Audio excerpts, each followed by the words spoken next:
Hi, everyone. So last week, one of the most important AI keynotes of the year made something really clear. The field is moving beyond standalone models and towards something much larger. Inference, physical AI, open systems, and the infrastructure needed to bring intelligence into the real world. That shift was captured by a particular clarity by Jensen Huang at NVIDIA GTC. So in healthcare, that is exactly the same shift that is happening and that is becoming more and more visible. We are moving from isolated image analysis towards multimodal, workflow-aware, clinically deployable systems. So welcome to UPM Innovation, the next frontier, which is a podcast on AI, healthcare, and intelligent systems. So today's subject is cancer diagnosis, because cancer diagnosis has never been only about seeing, but it's about seeing, interpreting, deciding, and confirming in ways that are reliable. That is also the questions at the center of our research. Recently at UPM Innovation, we explored how AI and robotics in cancer diagnosis imaging, where those technologies create real clinical value and what still needs to change. So today, that is our question. Can we now confidently say that AI is helping practitioners to detect cancer better? And because of that, improves patients' lives ultimately. And if the answer is yes, where exactly is that happening? Where is it not yet happening? And what still needs to change?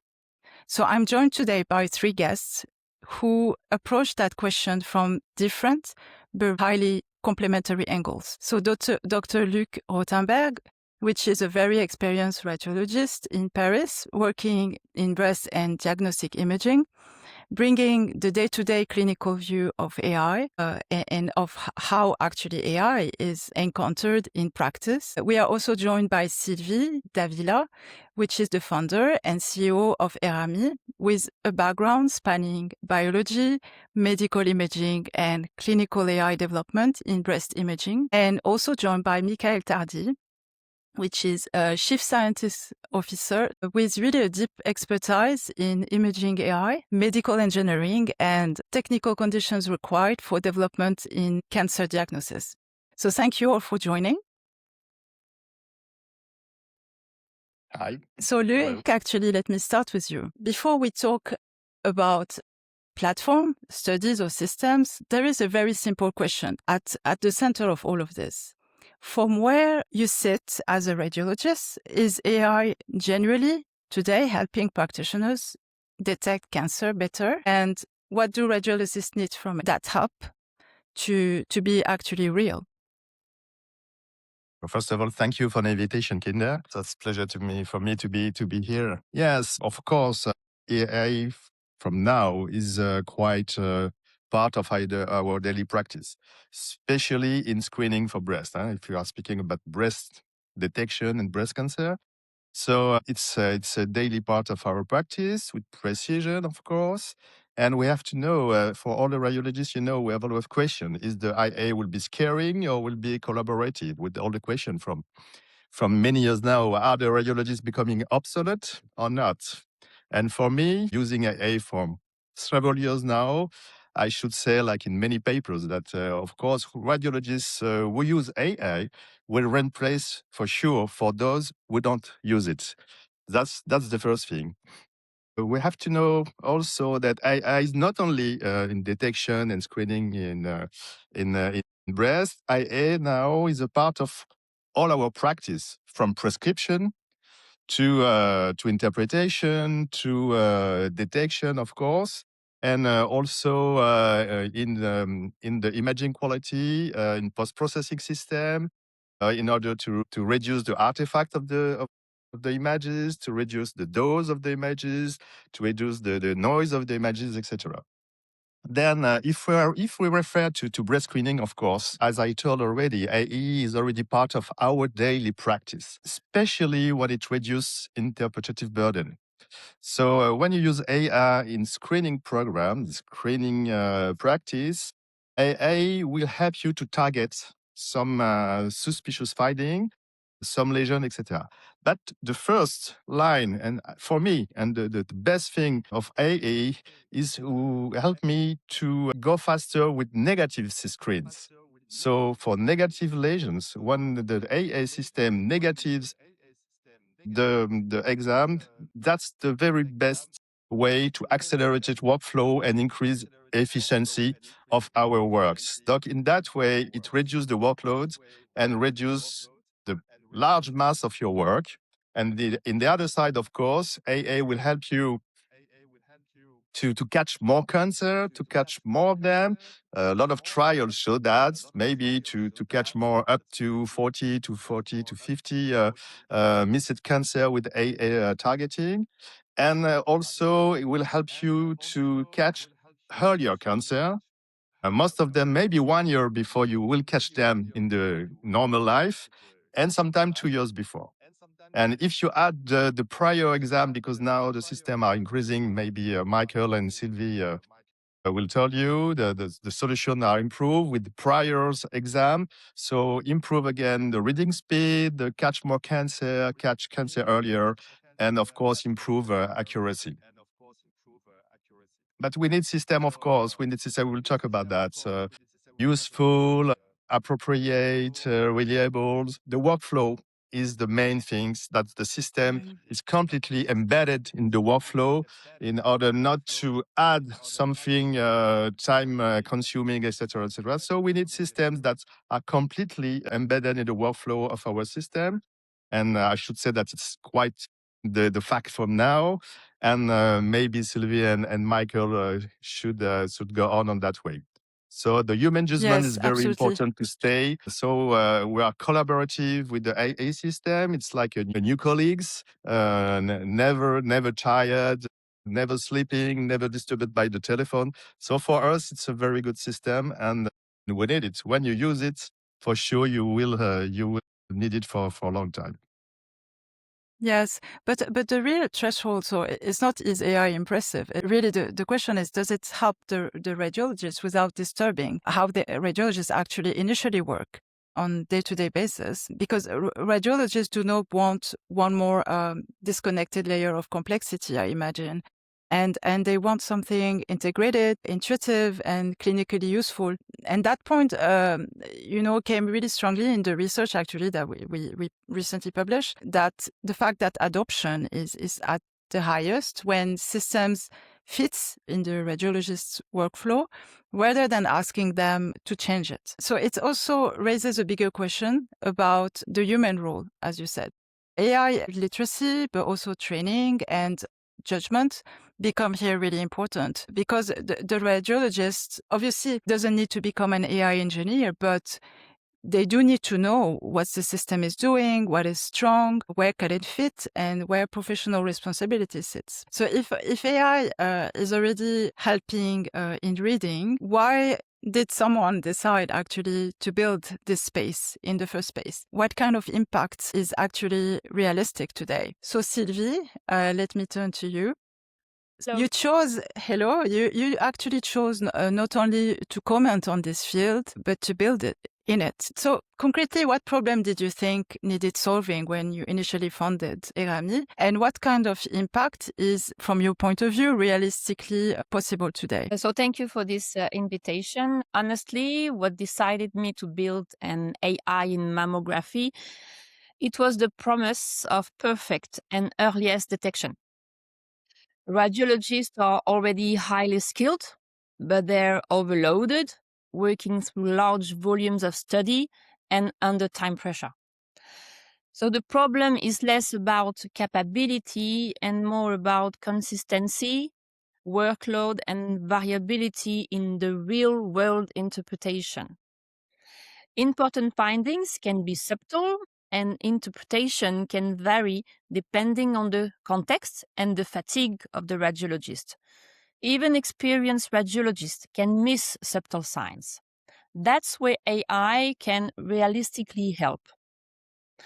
But of course, there's also a clear gap between technical performance and clinical reality. Models can achieve strong results, but screening programs deal with heterogeneous populations, different machines, and evolving protocols. So the real need is improving interpretation within that complexity. In mammography, AI can act as a second reader, help triage of the normal exams, or highlight suspicious regions, supporting radiologists rather than replacing them. So realistically, the impact today is the reduction of missed cancers, especially subtle ones, lowering recall rates and unnecessary anxiety for the woman and the patient. But none of that happens without adoption of the AI in the clinical practice. The key is integrating seamlessly into screening workflows, providing clear outputs. So when that happens, even small gains per case can scale into significant population level impact. Okay. So yes, the answer is not a blanket yes, I imagine. It is already helping, but it's mostly in specific parts of diagnosis, especially interpretation, triage, and prioritization. So the full pathway transformation is at a higher bar today. And once we say that clearly, the next tension becomes really visible. And if AI is improving, but diagnosis is still often feel fragile, then the problem is clearly bigger than model performance. So, Mickael, let me ask the question directly to you. Even if when the AI improves, according to you, what still remains unstable? And what have the strongest screening studies told us about where the field really stands today? We would love to get your insights. All right. First of all, hello, and thank you for the invitation, and really happy to share some ideas. And so to answer your question, like shortly, we can say the environment is complex.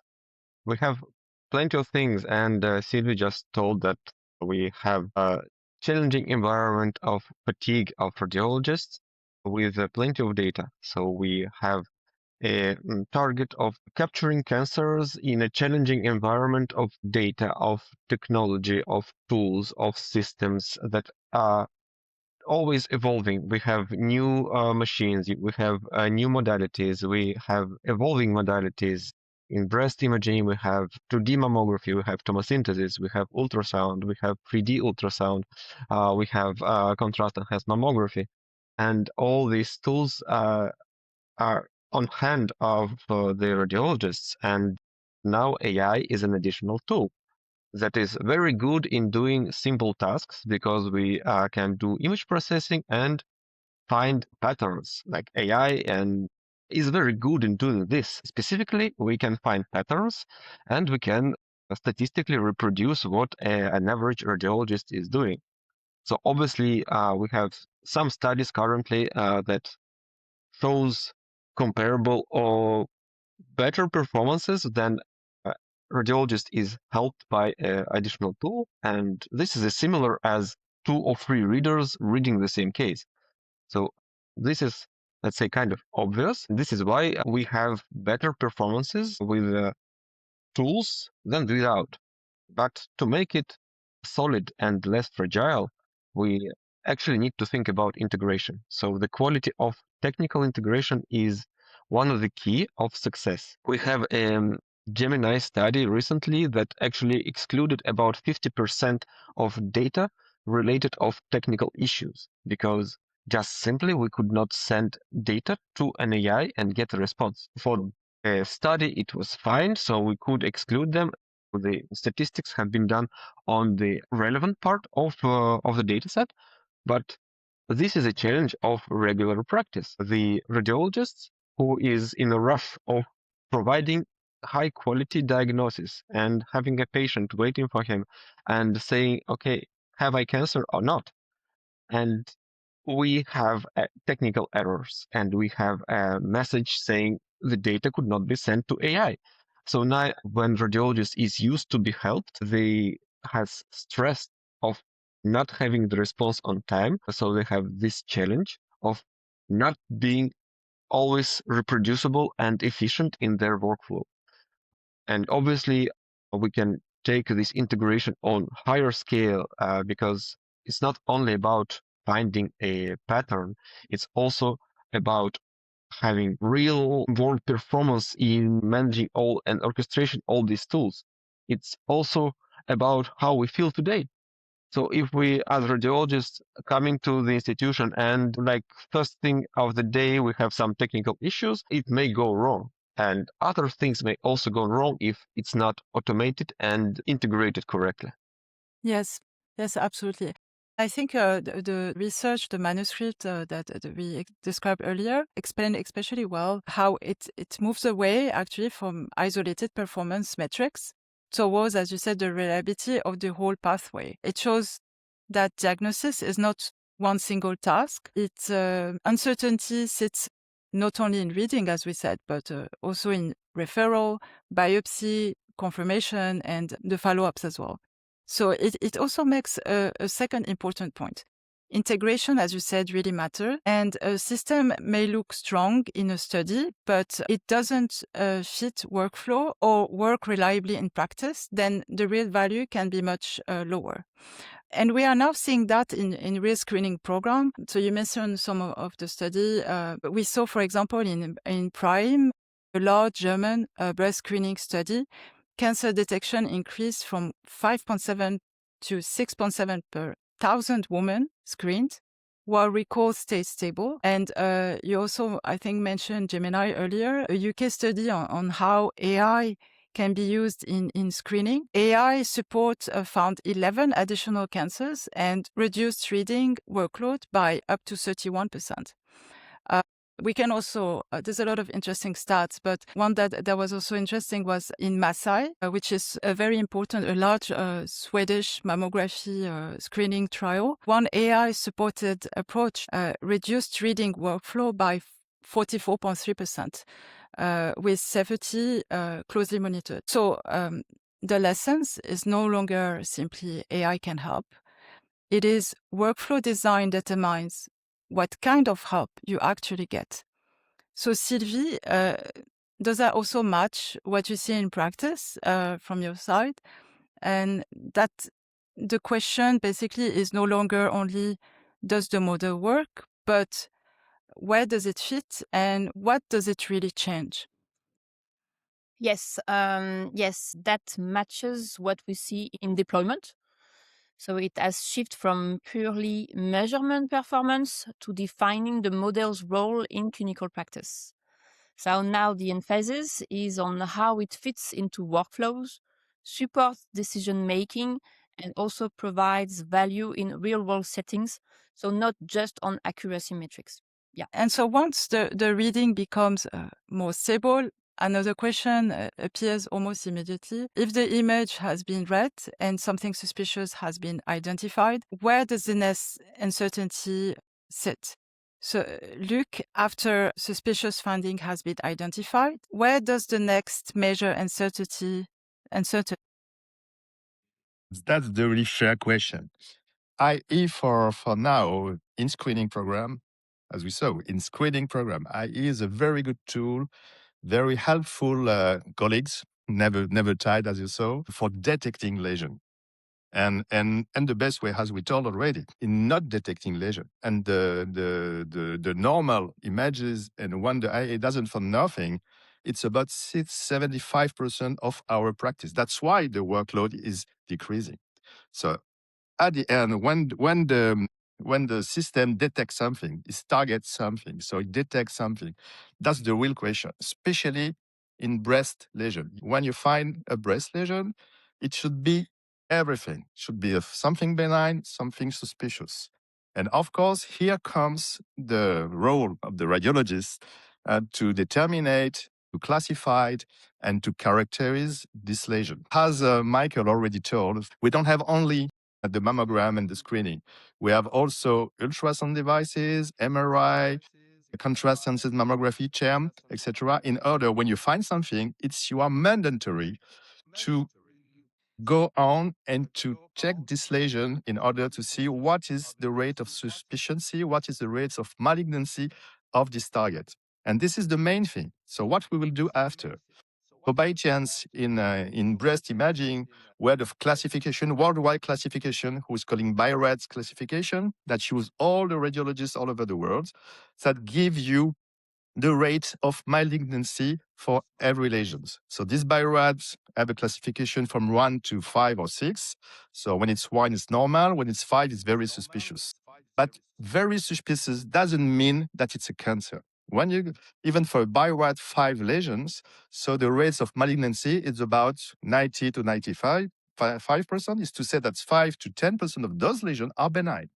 So when you find something, you are mandatory to have a diagnosis, and the diagnosis will come from histological patterns. So when you have a lesion that you find, that you target with a BI-RADS classification up to 4 for sure, maybe sometimes 3 in some lesion, but up to 4, that is to say the suspicious is not 0, that you have a risk of classification, you are mandatory to get a biopsy, to have an histological samples, to have the real response, what is this lesion and what is not.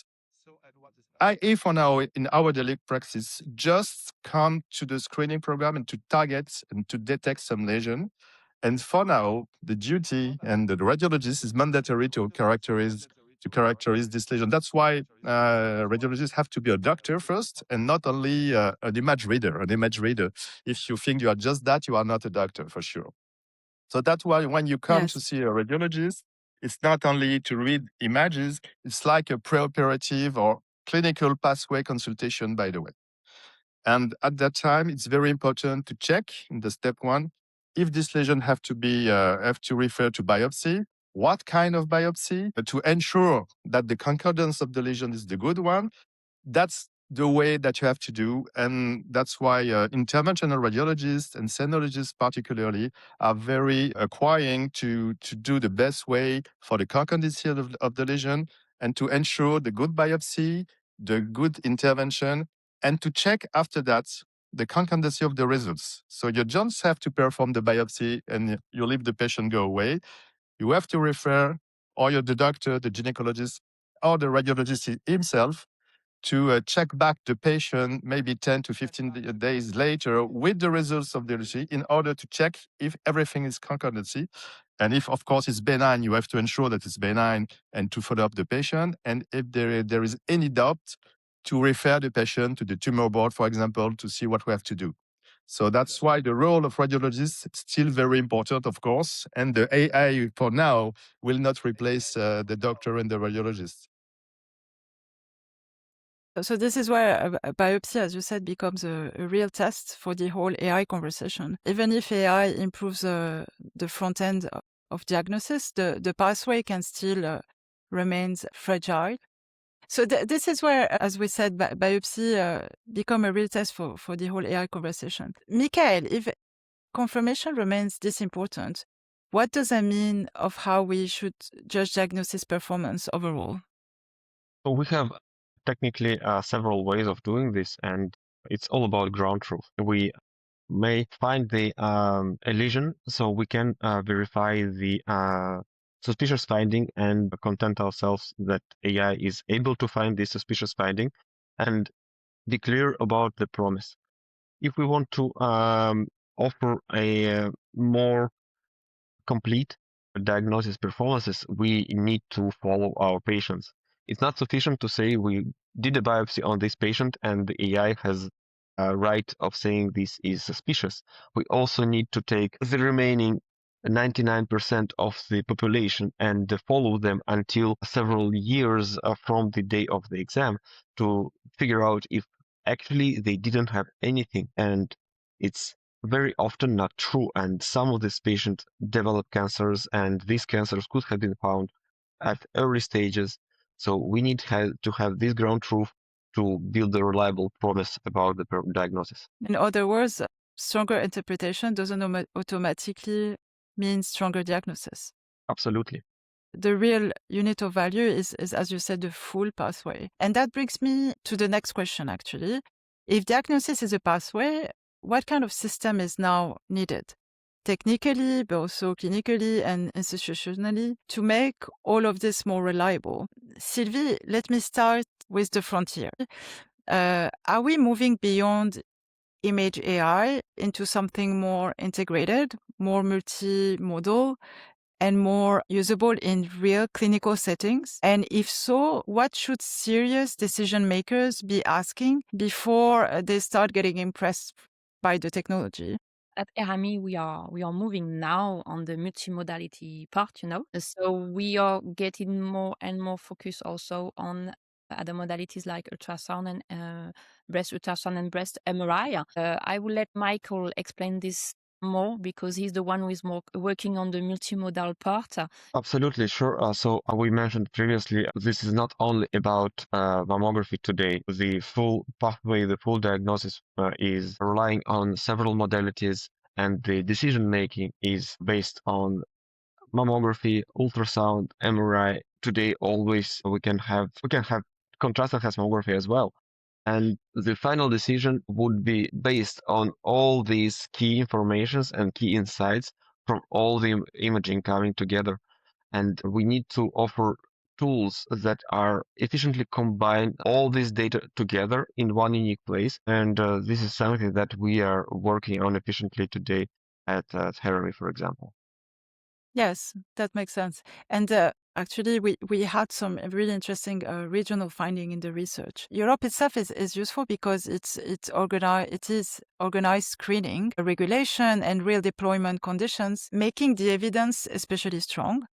We also had a look at another interesting region, like the Gulf, and we looked particularly into Saudi Arabia. So Saudi Arabia is useful for a different reason. It shows how digital infrastructure, service integration, and governance may create better conditions for deployment if transparent evaluation follows. Luc, let me end this block with the clinician version of that question. If we want all of this to be more integrated, what must not be forgotten in the picture? Yeah, you're right. First, clinical diagnosis from screening to diagnosis to biopsy, etc., have to be integrated for sure. For now, we integrated in our brain, but that's the role of the radiologist. And as you saw in some new countries, with the lack of radiologists that they have, they move through integrated digital AA system, etc.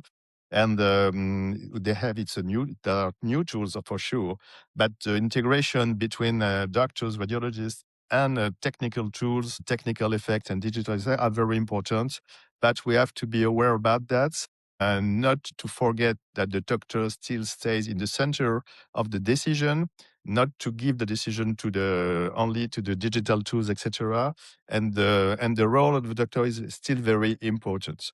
So from the diagnosis to the confirmation, of course, we always have to follow the pathway, and with a very good combination between doctors and the tools. Of course, the tools are it's a major increasing of capability and helping of the AA system developing by partners like RME or others that are very important. But never forget the combination between the two to get a good level for the radiologist, to get a good level for the doctors, not to have a good interpretation of the images, and never forget the role and that the images is not the diagnosis, and the concordance of the lesions, the concordancy of all what you say is the most important things, not to leave the patient in the middle of the road.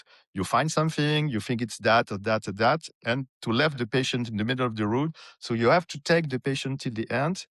Is it benign or not?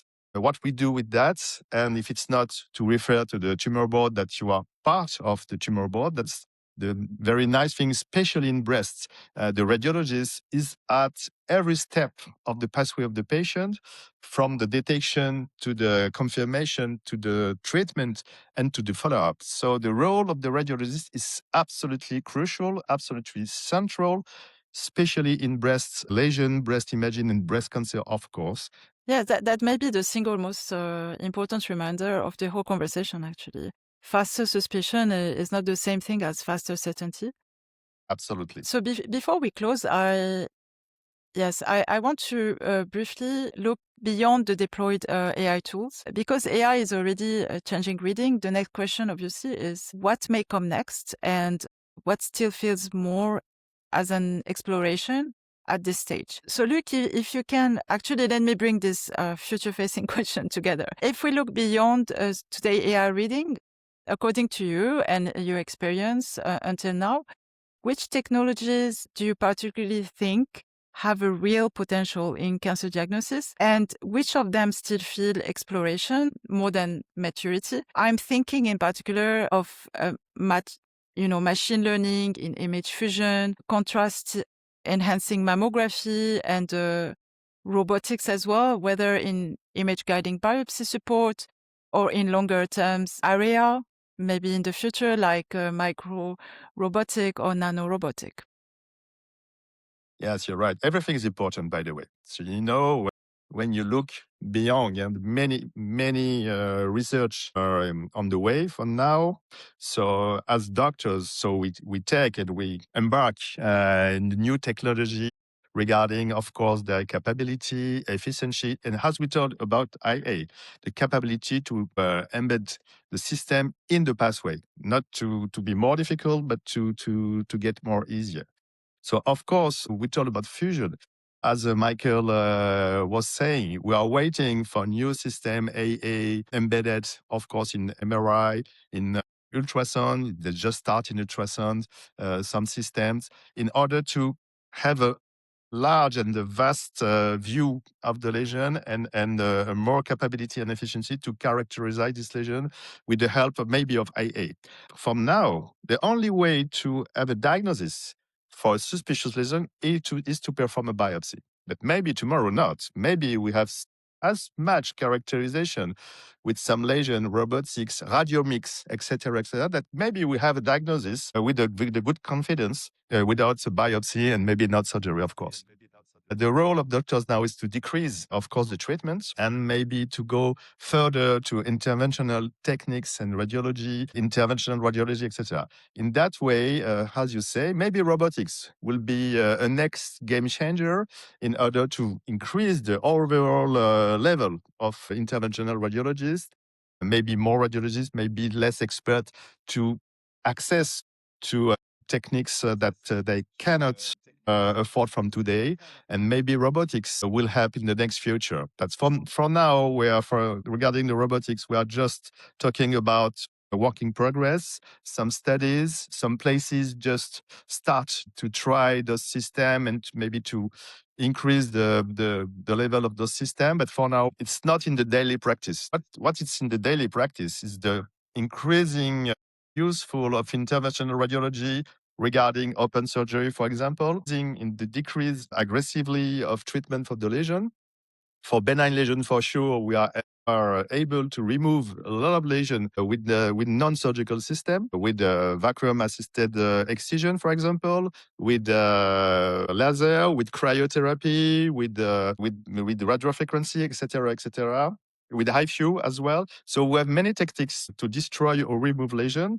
So now the recommendation, the guidelines are already done for benign lesion, for borderline lesions, we call the B3 lesion. That's more of those lesions now can be removed without surgery.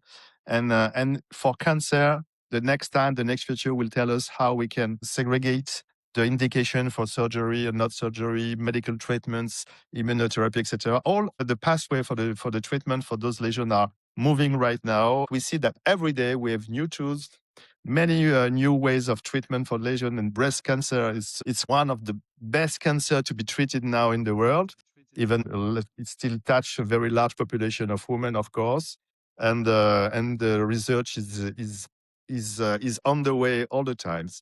And robotics maybe will be one of the tools that we can use to get best samples, best quality of resection, etc. And we're waiting for that, and we're working for that as well. It will be the next future. Yes, it's very well said. What is striking here is that the next frontier may come less actually from one more standalone tool and more from technologies that improve integration, precision, and clinical usefulness. And it also reminds us that not everything promising is ready for routine practice, as you said. So let me end with one really short question for each of you. What is the one thing the field that still needs to understand if it wants to create real clinical value? Mickael? Yeah, sure. I think it's all about the promise and integration of the tools, because we need to be clear about what we would like to offer, whether we are having just a ruler that measure lesions or find patterns, or whether we evaluating end to end the tool with radiologists, with the context, with all the data available all together. Does the system as a whole work efficiently, and can we be more reliable as a system to offer more high quality diagnosis and actually better patient care? Okay, yes, that makes sense. Luc? Yes, that's a very good question. It's a question about maybe the benefit and the limit from now and what will be the next future for those kinds. So what we should say about the benefit today about AA, for me, is the overall increase of the level of all technologies, not only the expert. That's every radiologist should be an expert thanks to the AI. And what we saw, that's radiologists plus AAs is always better than AA alone or radiologists alone, even with two radiologists. So that's the base thing. So with the best detection, of course, lower recall rates, overall saving, the time saving, and the reducing workload time is very important because of the lack of radiologists, the best distribution. And the AA is as good for experts than for non-experts. And when you are an expert, IA is always better for you. Whatever you think you are an expert, and you will never forget a lesion. But it's very good. And the limits are the overdiagnosis, because don't forget, we are speaking about medical effects, side effects for large populations sometimes. Of overdiagnosis is always a question with false positive. It should increase the number of biopsies, etc. And this is a risk. So we have to improve the confidence of the machine performance, of course. That's all the partners do now. The algorithms are better, etc. And last thing of the limits is the regulation and the price. This is very important. The cost effect for the radiologists, for the societies, etc. What price are we willing to pay for this? And this is the question from today, because the developers are developing new systems, etc. But it's cost, and the problem with the balance between the benefits and the limits, and the cost effect is very important. And now the AA system are increasing in development, in embedding in most of radiologist departments. But the price still on the back of the radiologist, and the system doesn't pay for that in Europe, for instance, and we will see in other countries how it's done. So this would maybe the first reluctance for the development of those and the limits for those treatments. So it is important to know that the cost is important for us and for the population. And let me finish with maybe a small take-home message from that. And as maybe you understand my feelings about AA and doctor position.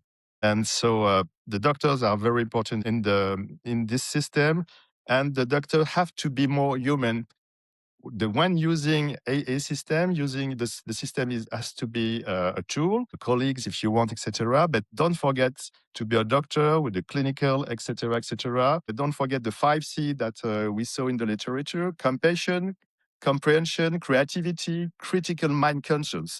This is things that only doctors, and maybe we move from artificial intelligence to radiologist augmented intelligence. If you know how to use the tool, you will use it in the well way, in the best way, and never forget that you are a human doctor and to take care of patients and of human people.